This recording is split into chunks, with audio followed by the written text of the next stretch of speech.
मरते ऐसे, अरे भगवान ने मुफ्त में ऑक्सीजन दे रखी है, ले ऑक्सीजन की कमी पड़ रही है, भगवान ने सारा ब्रह्मांड भर रखा है ऑक्सीजन से, ले तो ले बावड़े। बाहर सिलेंडर ढूंढ रहे हैं तो अपने भीतर 2 सिलेंडर लगा रखे, ये सिलेंडर है, भर भर, सिलेंडर कम पड़ गए। ये इनसे काम लेते नहीं, इनसे काम लेते नहीं, इनसे काम लेते नहीं। चलो भर लो, तुम्हारी किसी के भी ऑक्सीजन की कमी पड़ जाए तो मुझे बता देना। मरा जा रहा है, मर गए बाबा जी, मर गए, बेड कम पड़ गए, हॉस्पिटल कम पड़ गए, दवा कम पड़ गई, शमशान कम पड़ गए फूकने के लिए। चारों तरफ नकारात्मक वातावरण बना रखा। जितने लोगों की मौत हॉस्पिटल न जाने के कारण से हुई, ऑक्सीजन न मिलने के कारण से हुई है, उससे ज्यादा लोगों की मौत ऑक्सीजन के बावजूद हुई है, दवा एलोपैथी की दवा मिलने के बावजूद हुई है, स्टीराइड की वजह से हुई है, कि लोग समझ ही नहीं रहे करे क्या। इसलिए अभी लाखों लोगों की मौत का कारण एलोपैथी है। अभी चुप बैठे आप चुप बैठिए, ठीक है, Don't talk. आराम से When I am talking, you don't talk. Keep quiet. आराम से बराबर है, क्यों नहीं? Still कोरोना के ऊपर आप जो बात कर रहे हैं, जिस तरीके से बात किया ठीक है। कि बाहर ऑक्सीजन से जितने मरे नहीं उतने आयुर्वेदिक एलोपैथिक दवाई खा के मर गए। अरे व्हाट नॉनसेंस, आपका ये स्टेटमेंट पूरा वर्ल्ड में हंस रहे लोग, पूरे वर्ल्ड से कंप्लेंट आ रही है, क्या बात कर रहा है आदमी। 1000 डॉक्टर तो अभी कोरोना की डबल वैक्सीन लगाने के बाद मर गए, कल क्या समाचार है। अपने आप को ही नहीं बचा पाई, वो कैसी डॉक्टरी। तो मैंने कहा डॉक्टर बनना है तो स्वामी रामदेव जैसा बन, जिसके पास में कोई डिग्री नहीं और सबका डॉक्टर है।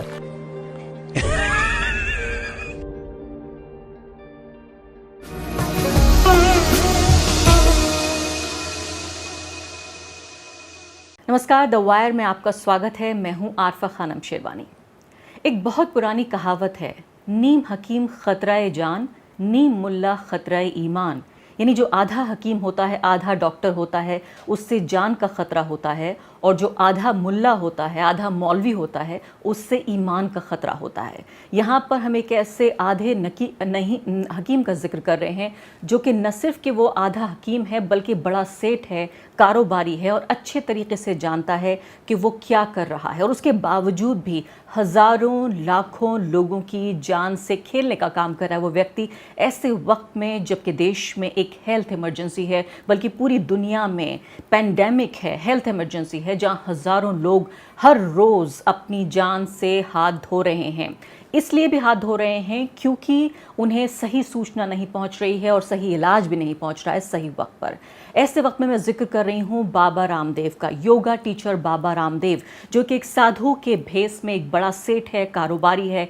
एक ऐसा व्यक्ति जिसकी सालाना आमदनी 9000 करोड़ के आसपास है। फिर भी वो व्यक्ति ये कहता है कि वो आयुर्वेदा को आगे बढ़ा रहा है, वो हिंदू धर्म का रक्षक है, वो हिंदू राष्ट्रवाद की जो पूरी राजनीति है उसका वाहक है। लेकिन इस सब के दायरे में, इस सब का जो गिलाफ पहनकर वो व्यक्ति सीधे तौर पर अपना जो हित है वो साध रहा है। और सबसे ज़्यादा अफसोस की बात यह है कि इस व्यक्ति को सत्ता का सानिध्य है, उन लोगों का साथ है जिनको हमने वोट देकर सरकार बनाने का मौका दिया, वोट देकर प्रधानमंत्री, स्वास्थ्य मंत्री और तमाम तरह के जो पद हैं वो देने का काम किया कि हमारे लिए नीतियां और राजनीतियां बनाई जाएं। तो फिलहाल जो सबसे बड़ी बात है कि बाबा रामदेव का एक हालिया बयान आया है जिसमें उन्होंने कहा है कि जो एलोपैथिक दवा है, जो एलोपैथिक पद्धति है एलोपैथी की, वो स्टूपिड साइंस है और इन दवाओं के लेने से ज़्यादा लोग मरे हैं बजाय कोरोना वायरस के। तो उनका कहना था कि ऑक्सीजन की वजह से नहीं बल्कि दवाओं के, एलोपैथी जिम्मेदार है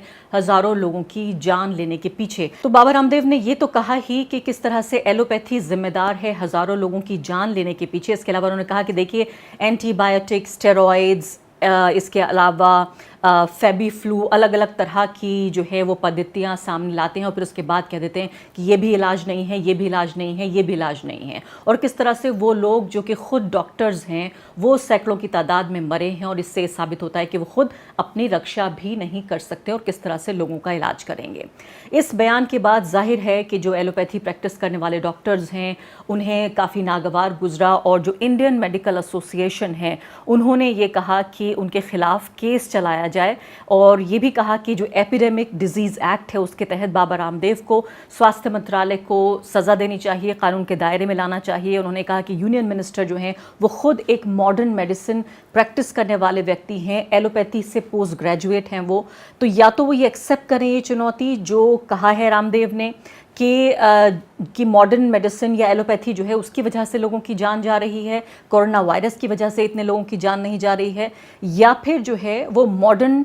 जो मेडिकल फैसिलिटी है उसको डिसॉल्व कर दिया जाए और जो है या फिर इस व्यक्ति को सज़ा दिलाई जाए। तो दोनों तरीके से जो है काफ़ी एक तरह से मैं कहूँगी कि स्ट्रॉन्ग बयान दिया और ये कहा कि बाबा रामदेव जो है वो किस तरह से नुकसान पहुँचा रहे हैं मॉडर्न मेडिसिन की जो पूरी एक थ्योरी है। इसमें पूरा नूरा कुश्ती का मामला देखिए कि इस पूरी कंट्रोवर्सी, पूरी जो ये पूरा माहौल बना, उस सब के बाद स्वास्थ्य मंत्री आते हैं मैदान में और कहते हैं कि पत्र लिखते हैं और ये कहते हैं कि अपना बयान वापस लें। केंद्रीय मंत्री हर्षवर्धन ने कहा कि योग गुरु बाबा रामदेव के वक्तव्य ने कोरोना योद्धाओं का निरादर किया है, देश की भावनाओं को ठेस पहुंचाई है और मैंने उन्हें पत्र लिखकर अपना आपत्तिजनक वक्तव्य वापस लेने को कहा है। केंद्रीय मंत्री ने बाबा को लिखा कि शनिवार को जो आपने स्पष्टीकरण जारी किया था लोगों की चोटिल भावनाओं पर मरहम लगाने में ये नाकाफ़ी है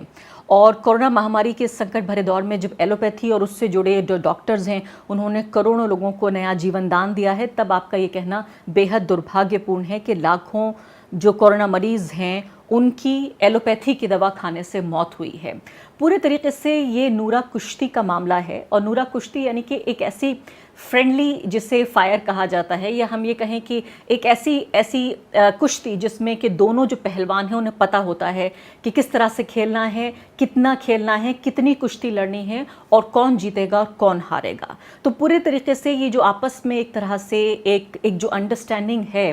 स्वास्थ्य मंत्री की और बाबा की, वो हमें इससे पहले भी देखने को मिली जब उन्होंने कोरोनिल नाम की दवा जो है उसको लॉन्च कर दिया और कहा कि कैसे एविडेंस बेस्ड ये पूरी दवा हमने लॉन्च की। इसके बारे में मैं आपसे जिक्र करूंगी कि कैसे जो भारत की सरकार है, भारत का जो स्वास्थ्य मंत्रालय है, उसकी जो विश्वसनीयता, जो क्रेडिबिलिटी है वो उस दिन ही एक तरीके से ख़त्म हो गई थी आम आदमी की नज़र में, जब एक प्राइवेट कंपनी, एक सेठ, एक कारोबारी के प्लेटफॉर्म पे पहुंचकर खुद पेशे से एक डॉक्टर, भारत का स्वास्थ्य मंत्री जिसके ऊपर जिम्मेदारी है देश के 130 से 140 करोड़ लोगों के स्वास्थ्य की जिम्मेदारी का, पब्लिक हेल्थ की रिस्पॉन्सिबिलिटी जिस व्यक्ति के ऊपर है, कैसे वो एक प्राइवेट प्लेटफॉर्म पे पहुंचकर उस व्यक्ति को अपना जो उसका कार्यालय है, जो ऑफिस है स्वास्थ्य मंत्री का, उसका वजन, उसकी क्रेडिबिलिटी उस व्यक्ति को देता है और कैसे झूठे दावे किए गए वो सब के बारे में आपको बताऊंगी। तो स्वामी रामदेव ने सीधे तौर पर जो है वो ये भी कहा कि वो 80 भी लोगों की ऑक्सीजन पहुंच गई थी और उन्होंने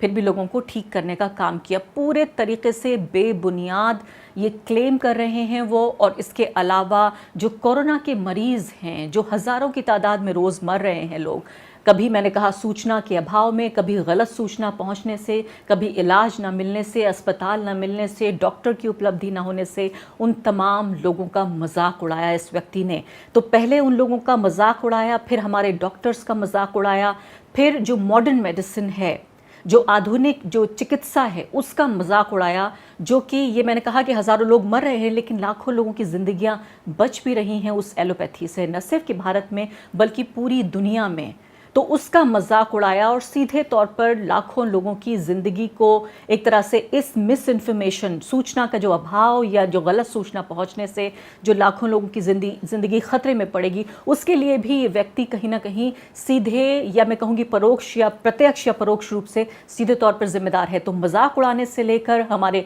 डॉक्टरों का मजाक उड़ाने से लेकर, जो मॉडर्न मेडिसिन है उसका मजाक उड़ाने से लेकर, इस सब के बावजूद सिर्फ और सिर्फ हमारे स्वास्थ्य मंत्री ये कहते हैं कि एक माफ़ी काफ़ी है और ये माफ़ी उन्हें स्वीकार्य है। वो पत्र लिखते हैं। आपको याद है कुछ ही दिन पहले, कुछ ही हफ्ते पहले की बात है, जबकि पूर्व प्रधानमंत्री मनमोहन सिंह ने जब एक चिट्ठी लिखी थी और कहा था कि कैसे वैक्सीन को लेके पारदर्शिता होनी चाहिए और जो हमारे राज्य हैं उनको अधिकार मिलना चाहिए, तब उस पर कितने कड़वे तरीके से और मैं कहूँगी बहुत ही अनडिग्निफाइड, गरिमा रहित तरीके से भारत के पूर्व प्रधानमंत्री को जवाब दिया था इन्हीं व्यक्ति ने, स्वास्थ्य मंत्री ने। हालांकि ये वैसे बड़े जो माइल्ड मैनर, जो बहुत ही नर्म स्वभाव के व्यक्ति हैं वो माने जाते रहे हैं और बड़ी अच्छी गुडविल इनकी रही है खुद हर्षवर्धन की, डॉक्टर हर्षवर्धन की, और सिर्फ उन लोगों में नहीं जो कि इनके पार्टी के समर्थक हैं बल्कि आम लोगों में भी इनकी गुडविल रही है। इससे पहले कि इन्होंने इस तरह के सेठों, कारोबारियों और मैं कहूँगी पूरी तरीके से गोरख धंधा करने वाले लोगों के साथ इन्होंने अपनी नज़दीकी बढ़ाने की कोशिश की। और इससे पहले मैं आपको बताऊं कि किस तरह से कितना ख़तरनाक है ये इस पैंडेमिक के बीचों बीच इस तरह से गलत सूचनाएं देना और इस तरह से चैलेंज करना एलोपैथी को, और ख़ासकर उन तमाम डॉक्टर्स का, नर्सों का निरादर करना जो हज़ारों लाखों लोगों की जान बचा रहे हैं। अवनी बंसल को सुन लेते हैं ये जानने के लिए कि किस तरह से जो ये बयान है रामदेव का, ये सिर्फ माफ़ी से ख़त्म नहीं होगा, माफ़ी सिर्फ मांग लेने से या वापस लेने से ये बयान ख़त्म नहीं हो जाता, बल्कि भारतीय कानून का सीधे तौर पर ये उल्लंघन है और किन किन धाराओं के तहत किस व्यक्ति को जो इस तरह की गलत सूचनाएं फैलाता है उसको किस तरह से सज़ा हो सकती है। अवनी बंसल जो सुप्रीम कोर्ट में वकील हैं और हमारा संविधान नाम से द वायर पर वो कार्यक्रम का संचालन भी करती हैं। अवनी से सुन लेते हैं पहले। Arfa, a crime is a crime no matter what, and you can't get away from it by saying sorry. Baba Ramdev ने जो स्टेटमेंट्स दिए एलोपैथी को लेकर और ये भी कहकर कि रेमडेसिविर जो है या फ्लैवीफ्लू जो है इसके खाने से काफ़ी लोगों की, लाखों लोगों की मौत हो गई है, ये साफ साफ जो है कोविड की त्रासदी, कोविड के एपिडेमिक को लेकर गलत अफवाहें लोगों में फैलाना है और इसके लिए एक नहीं बहुत सारे कानून हैं। Section 505(1) of the Indian penal code ये कहता है कि यदि कोई भी व्यक्ति इस प्रकार के गलत स्टेटमेंट्स या फॉल्स इन्फॉर्मेशन फैलाता है कि जिसके द्वारा लोगों के बीच में अनरेस्ट पैदा हो सकता है, डॉक्टर्स को लेकर, इस केस में हॉस्पिटल्स को लेकर, मॉडर्न मेडिसिन को लेकर, तो उसके लिए 3 साल की सज़ा, फाइन या दोनों भी देना पड़ सकता है। इसी प्रकार से जहां पे कोविड जो है वो डिक्लेयर्ड एपिडेमिक है, एपिडेमिक एक्ट जो है वो भी यहाँ पे लागू हो सकता है। इसी प्रकार से section 54 of disaster management act ये कहता है कि किसी भी प्रकार की त्रासदी, यहाँ पे कोविड की बात हो रही है, इसको लेकर यदि कोई व्यक्ति गलत इन्फॉर्मेशन फैलाता है तो वो भी एक पनिशेबल ऑफेंस है। तो यहाँ पे हम किसी सिविल प्रोविजन की बात नहीं कर रहे हैं अरफा, हम क्राइम की बात कर रहे हैं। और क्राइम में ये बड़ा ही विचित्र है कि हेल्थ मिनिस्टर उन्हें एक पत्र लिखते हैं और ये कहते हैं कि आपके स्टेटमेंट से लोगों को ठेस पहुंची है, और उसके बाद बाबा रामदेव जो है वो उस पत्र का जवाब देते हुए कहते हैं कि मैं तो सिर्फ एक व्हाट्सएप का मैसेज पढ़ रहा था, जबकि कोई भी व्यक्ति जो उस वीडियो को देखेगा, और वो वीडियोस जो है वो अभी भी सोशल मीडिया पर अवेलेबल हैं, यूट्यूब पर अवेलेबल है, उनके इतनी बड़ी फॉलोइंग है बाबा रामदेव की, वो सारे लोग जो उन पर यकीन करते हैं, यदि वो इस प्रकार के स्टेटमेंट्स देखते हैं तो वाकई में उनके बीच में भ्रम की पैदा ज़रूर उत्पन्न होने की बहुत हाई प्रोबेबिलिटी है। तो इसलिए मेरे ख्याल से ये साफ साफ एक क्रिमिनल ऑफेंस है, और ऐसे स्टेटमेंट्स को यदि सिर्फ सॉरी कहकर चले जाने दिया जाता है तो ये बाकी लोगों के लिए भी एक एग्जाम्पल सेट करेगा कि वो कोविड को लेकर कुछ भी कह सकते हैं। एक और महत्वपूर्ण मुद्दा यहाँ पर है अरफा, और वो ये कि बाबा रामदेव का जो पर्सनल इंटरेस्ट है, क्योंकि वो खुद ये एक मेडिसिन बना रहे हैं और उसको मद्देनज़र रखते हुए उनका इस प्रकार से एलोपैथी को स्टूपिड कहना जो है ये बहुत ही दुर्भाग्यपूर्ण तो है ही, but it is also a criminal offence. तो इस देश में हेल्थ मिनिस्टर कैसे केवल उनके सॉरी को एक्सेप्ट करते हुए इस बात को जाने दे सकते हैं, ये मेरे समझ के परे है। तो रामदेव किस तरह से दावा कर रहे हैं कि उन्होंने बहुत ऑक्सीजन जिन लोगों की गिर गई थी उनको भी ठीक किया, और किस तरह से जो एनवायरनमेंट है हमारा उससे ऑक्सीजन क्यों नहीं ले लेते लोग, एलोपैथी लोगों को मार रही है, ये सब कुछ हम जानते हैं सीधे तौर पर सिर्फ और सिर्फ अपनी खुदगर्जी की वजह से, अपने स्वार्थ के लिए, अपनी दवा बेचने के लिए, जिसका साइंटिफिक कोई एविडेंस नहीं है। WHO ने क्या कहा इस बारे में मैं भी आपको बताऊँ, ये भी आपको मैं ज़रूर बताऊँगी, लेकिन उससे पहले ये सुन लीजिए कि जो व्यक्ति आम लोगों को ठीक करने की बात कर रहा है, सुनील बंसल नाम के व्यक्ति जो डेयरी बिजनेस है पूरा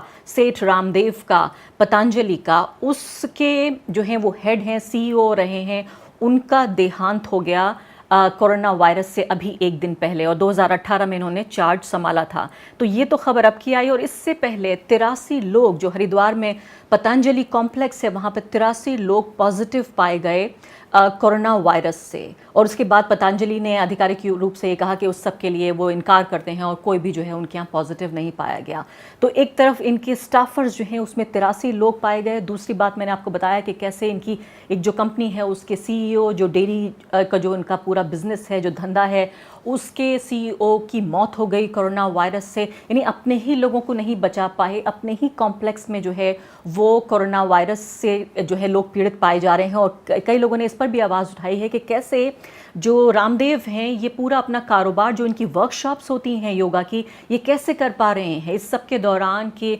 सोशल डिस्टेंसिंग का जो प्रोटोकॉल है वो देश में लगा हुआ है, इसके अलावा लॉकडाउन लगा हुआ है ज़्यादातर राज्यों में, कैसे ये काम कर पाते हैं, कैसे ये वर्कशॉप चला पा रहे हैं, ये भी एक बड़ा सवाल है। लेकिन भारत की सरकार को इस सब से कोई लेना देना नहीं है। भारत की सरकार को इस सब से भी लेना देना नहीं है कि व्हाट्सएप पे, फेसबुक पर, ट्विटर पर किस तरह से जो धंधा चल रहा है, बाकायदा जो फेक न्यूज़ फैलाने का, गलत सूचनाएं फैलाने का, जिससे लोगों की ज़िंदगी ख़तरे में पड़ रही है। एक ऐसे वक्त में जहां सबसे पहले लोगों को टेस्टिंग फैसिलिटी नहीं मिल रही है, अगर उनका टेस्ट हो जाता है तो उन्हें डॉक्टर नहीं मिलता है, अगर उन्हें इलाज की ज़रूरत होती है तो अस्पताल नहीं मिलता, हॉस्पिटल में बेड नहीं मिलता, और दुर्भाग्यपूर्ण तरीके से जब लोगों की मौत हो जाती है तो उन्हें अंतिम संस्कार करने के लिए शमशान और कब्रिस्तान में भी जगह नहीं मिल रही है। पिछले लगातार कई हफ्तों से लगातार बदतरीन हालात मिले हुए हैं। लेकिन ऐसे में सिर्फ और सिर्फ ये कहा है IT मिनिस्ट्री ने, जो सोशल मीडिया कंपनियां हैं, कि मिस इन्फॉर्मेशन सिर्फ इतनी मानी जाएगी कि अगर कोई ये कहता है कि जो B1.167 जो वेरिएंट है, अगर उसको इंडियन वेरिएंट कहा गया, यानी कि जो नया वेरिएंट वायरस का जिस सबके लोग शिकार हो रहे हैं, आम लोग जो शिकार हो रहे हैं इस वक्त मार्च, अप्रैल और मई के महीने में, उन लोगों को अगर ये कहा गया कि ये वेरिएंट इंडियन वेरिएंट है तो इसको फेक न्यूज़ माना जाएगा। ये सब फेक नहीं है जो रामदेव कह रहे हैं, ये फेक नहीं है। जो तमाम तरह की व्हाट्सएप पे सूचनाएं फैल रही हैं वो फेक नहीं है, फेसबुक पे फैल रही हैं फेक नहीं है। ये वायर की जो रिपोर्ट है ये आप ज़रूर देखिए, अलीशान जाफरी ने रिपोर्ट फाइल की है। उन्होंने बताया है कि कैसे ये पूरा कारोबार चल रहा है लोगों का अलग अलग जगहों पर। सुदर्शन टीवी का भी उन्होंने जिक्र किया है कि कैसे सुदर्शन टीवी ने इस पूरे जो नया वायरस और जो ये वेव आई है, सेकेंड वेव, उसको भी साजिश करार दिया है। उद्योग और व्यापार और मुनाफे का क्षेत्र जानकर लूट करने वाले लोग इसको बढ़ावा दे रहे हैं। एकदम सही है। ये कोरोना नाम की कोई भयंकर महामारी है नहीं, इसको महामारी का स्वरूप दिया गया है जानबूझकर पैसा कमाने के लिए। ये सामान्य फ्लू है, सर्दी जुकाम है ये सामान्य, और इसको इतना भयानक रूप में प्रस्तुत कर रहे हैं और लोग डर डर के मारे ही मर रहे हैं और कुछ लोगों को तो मार रहे हैं। तो ये भी आप देखिए कि जो सत्ता से जुड़े हुए लोग हैं वो कितना नुकसान पहुंचा रहे हैं। अब मैं आपको बता दूं कि पिछले साल पतंजलि आयुर्वेदा की दवा बनाने का दावा किया रामदेव ने, कहा कि कोरोनिल नाम की ये दवा है जो कि कोविड-19 के जो मरीज़ हैं उनको ठीक कर देगी। उन्होंने ये भी कहा कि भारत सरकार ने इसको अप्रूव कर दिया है और साथ ही WHO ने, वर्ल्ड हेल्थ ऑर्गेनाइजेशन ने इसको अप्रूव कर दिया है। ये इम्यूनिटी बूस्ट करने में काफ़ी कारगर है और कोविड-19 को नियंत्रण कर लेती है। उन्होंने ये भी कहा था कि 69% जो कोविड पॉजिटिव पेशेंट हैं उनको कोरोनिल मिली और उनमें से 69% जो हैं वो ठीक हो गए। 3 दिन में वो नेगेटिव उनका टेस्ट हो गया। आप सोचिए, इतना बड़ा इस व्यक्ति ने दावा किया जिस पे WHO को आना पड़ा सामने, और उन्होंने कहा कि इस तरह का कोई यानी कि सर्टिफिकेट उन्होंने नहीं दिया है, कोई अप्रूवल उन्होंने नहीं दिया है। इसके बाद हमने देखा कि कैसे इसी कंपनी के प्लेटफॉर्म पे दो केंद्रीय मंत्री, जिसमें खुद डॉक्टर हर्षवर्धन जो पेशे से ENT डॉक्टर हैं, इसके अलावा मैंने कहा कि मॉडर्न मेडिसिन उन्होंने खुद पढ़ा है, और ट्रांसपोर्ट मिनिस्टर नितिन गडकरी, दोनों उनके प्लेटफॉर्म पे मौजूद थे जहां पर वो पूरे तरीके से बेबुनियाद क्लेम कर रहे थे रामदेव कि उन्होंने जो है वो इस तरह की ये दवा बना ली है। और आखिर में वजह भी ढूंढ लेते हैं कि आखिर इस नीम हकीम को क्यों इस तरह की नूरा कुश्ती का मौका दे रही है भारत की सरकार। 2014 में मैं आपको याद दिलाना चाहती हूँ कि किस तरह से बाबा रामदेव ने पूरे तरीके से सीधे तौर पर नरेंद्र मोदी को प्रधानमंत्री पद का समर्थन किया, और इसके अलावा भाजपा का लगातार वो समर्थन करते रहते हैं। भाजपा की जो हिंदू राष्ट्रवाद की राजनीति है उसको बढ़ावा देते हैं। कई बार लगातार इस तरह के बयान आते हैं और पूरे तरीके से जो उन्होंने, जिसे इकोनॉमिक नेशनलिज्म कहा जाता है, जो आर्थिक राष्ट्रवाद, यानी कि जो मल्टीनेशनल कंपनियां हैं उनका विरोध करना, और इसके अलावा अपनी कंपनी को स्वदेशी के नाम पर अपने स्वार्थ के लिए बिल्कुल बेबुनियाद तरीके से साइंस को पछाड़ कर उसे, साइंस को बुरा भला, जैसे उन्होंने कहा अभी जो इसके बारे में, एलोपैथी के बारे में कहा, इसके अलावा लगातार वो जिस तरह के बयान देते रहते हैं सिर्फ अपनी कंपनी को आगे बढ़ाने के लिए। तो भाजपा का सीधे तौर पर फ़ायदा रामदेव से, और रामदेव इसके बदले में उन्हें वोट दिलाते हैं। रामदेव इसके बदले में जो समर्थन है वो उसे जुटाते हैं। आयुर्वेद को एक हिंदू धर्म के एक ब्रांच के तौर पर पेश करते हैं। ये हास्यास्पद भी है, दुख की बात भी है कि आप ये देखिए कि यूनानी मेडिसिन को कल को कह दिया जाए कि ये मुसलमान है और आयुर्वेदों का कह दिया जाए हिंदू है। मैं खुद एक व्यक्ति के तौर पर, हालांकि जब गंभीर बीमारियों की बात आती है तो मैं, जाहिर है, जो एक साइंटिफिक तरीका होना चाहिए उसी के तहत मैं काम करती हूँ, लेकिन इसके अलावा जो एक तरह से, चाहे वो योगा हो या आयुर्वेदिक दवाएं हों, जो छोटी मोटी लाइफस्टाइल डिजीज़ जिसे कहते हैं उनके लिए, या इम्यूनिटी के लिए भी कभी कभी मैं आयुर्वेदा के अलावा यूनानी मेडिसिन दोनों को मैं बेहतर मानती हूँ, अच्छा मानती हूँ, और कभी कभी खुद भी प्रैक्टिस करती हूँ। लेकिन इसका मतलब ये नहीं है कि अगर किसी व्यक्ति को कैंसर हो जाता है, किसी व्यक्ति को टीबी हो जाता है, किसी व्यक्ति को अगर दिल की जो है बीमारी हो जाती है, या कोविड-19 से वो व्यक्ति गुजर रहा है, तो हम आयुर्वेदा या यूनानी मेडिसिन का सहारा लेंगे। उसके लिए जाहिर है मॉडर्न मेडिसिन का ही सहारा लिया जाएगा। तो सीधे तौर पर ये जो पूरा राइज है, नरेंद्र मोदी का राइज, भाजपा का राइज 2014 से लेकर अब तक, और रामदेव का पूरा जो कारोबार है, इसमें सीधे तौर पर अगर ग्राफ देखें आप तो साथ साथ बढ़ते हुए नजर आते हैं। उनको जो है वो कारोबारी फ़ायदा होता है, इधर इनको सियासी फ़ायदा होता है, लेकिन सबसे बड़ा नुकसान है आम आदमी का, सबसे बड़ा नुकसान है आम भारतीय का, जो कि गलत सूचना के जो है वजह से उसको नुकसान हो रहा है, उसकी सेहत का, उसकी जान का। हमने कई लोगों को ये भी देखा कि जो वो वरिष्ठ पत्रकार थे लखनऊ में, आपको याद होगा, जिनका देहांत हो गया था, जो ऑक्सीजन की मांग कर रहे थे, ट्विटर पर लगातार कह रहे थे कि मेरी ऑक्सीजन अब इतनी हो गई है, अब इतनी हो गई है, मुझे मदद चाहिए। उस व्यक्ति के कमरे में भी कोरोनिल की दवा रखी हुई थी। यानी कि ऐसा नहीं है कि कोई मजाक हो, बाकायदा लोग हज़ारों लाखों की तादाद में रामदेव के इस पूरा जो कारोबार है, जो वो प्रोडक्ट्स बेचते हैं, जीन्स बेचने से लेकर, दूध बेचने से लेकर, घी बेचने से लेकर, दवाओं तक की बेचने की जो है उनके जो प्रोडक्ट्स हैं, वो तमाम चीज़ें ख़रीदते हैं लोग, और इसी वजह से इस व्यक्ति का कारोबार हज़ारों करोड़ में पहुंच चुका है अब। तो सबसे बड़ी बात यह है कि क्या ऐसे वक्त में, जबकि हेल्थ इमरजेंसी है देश में, ऐसे वक्त में क्या इस तरह का पाखंड, इस तरह का दोहरापन, इस तरह की नूरा कुश्ती और इस तरह की जो नीम हकीमी है उसको बढ़ावा मिलना चाहिए और सरकार के ज़रिए उसको बर्दाश्त किया जाना चाहिए। द वायर के और वीडियोस देखने के लिए सब्सक्राइब करें और बेल आइकन पर क्लिक करें। स्वतंत्र पत्रकारिता की आर्थिक मदद करने के लिए डिस्क्रिप्शन में दिए गए लिंक पर जाएं और अपनी राशि चुनें।